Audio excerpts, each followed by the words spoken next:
all gathered here. First of all, I thank Krishnan and family for taking up this mighty task of bringing together every one of us for this Anmega program. It should continue and all of us should support them in future also. Once again, I appreciate them. And another appreciation for the kids who have done wonderfully well. And the parents, everybody's devotion, and we could see the spirit, and let us continue to support this mission in future also. So all of us trust in God, all of us who have God. And when your kids ask you, where is God? Show me God. What will we say? Where can we see God? He is omnipotent. He is present everywhere. Can we see the air? Can we see the air? But we can feel the air. Same way, God is present around us every time. And I don't want to take much of my time. I would like to narrate a true incident. Children, it's for you. I am going to tell you a small story, real story, about a mother and a daughter, 18-year-old daughter, who lived alone in a lonely village. The daughter has to go to work through a dark tunnel, long tunnel every day. So the mother will be so worried because she will be coming late home at 6 o'clock. By the time it will be very dark.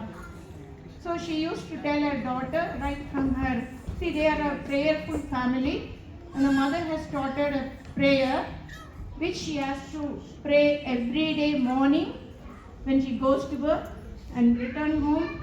She has to chant that mantra, prayer. So till the daughter comes back, the mother will be praying sincerely that her daughter should reach her home safe.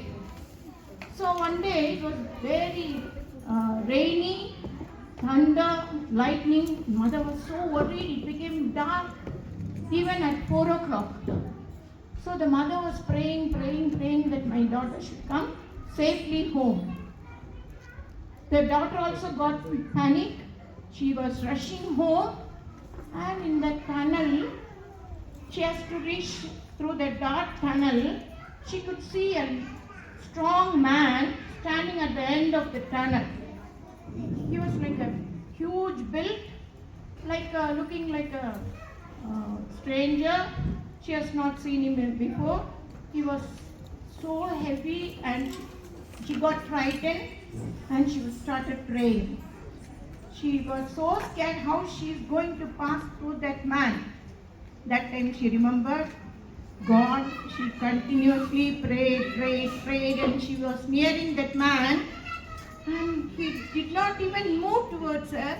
She just passed away and ran home and told her mother the story that she somehow escaped from that.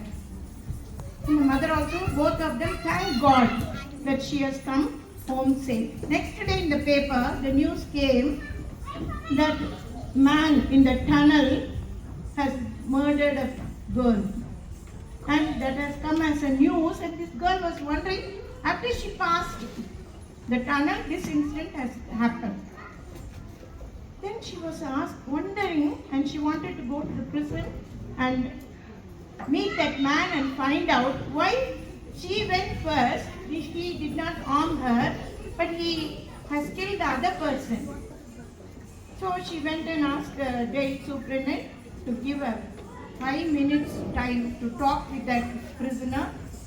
And she met him and asked him why he has not killed her. Then he said, there was a huge man coming behind you. So I was scared of that man. So who is that man you think? That was God. So she began to realize that how strength the prayer is. So it's a strength for us. So From that day onwards, she began to be more devoted and brave. So this is one true story that has happened in a European country. I can narrate a small incident of my own daughter, elder daughter, who was affected by septicemia. She was nearing death. The doctor asked me to go and talk to her before they are going to put the ventilator on her. So pseudomonas attack, you might have heard about it. The doctor said nobody has survived that attack. So I was crying, but I did not want to show my fear to her and said to her, don't worry, you will be all right. She said, Mama, I am strong, I will be okay.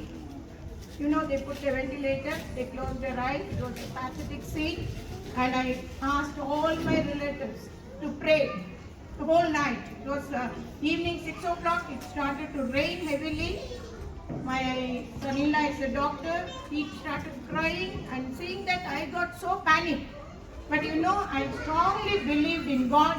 Continuously we were praying. My sister in Chennai, she was in Pondicherry at that time, and she said, I know a person who can do chronic healing.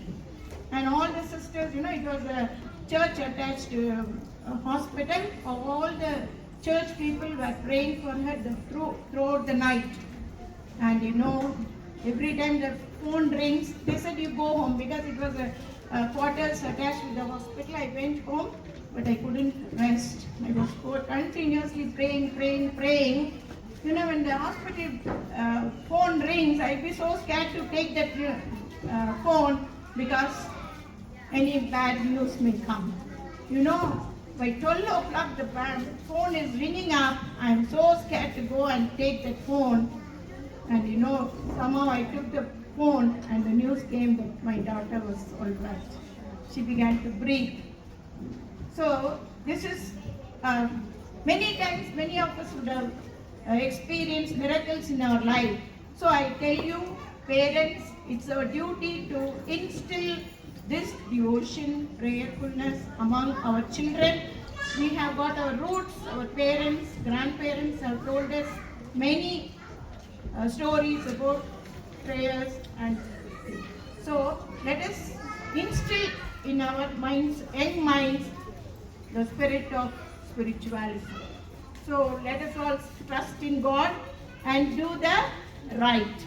Thank you very much.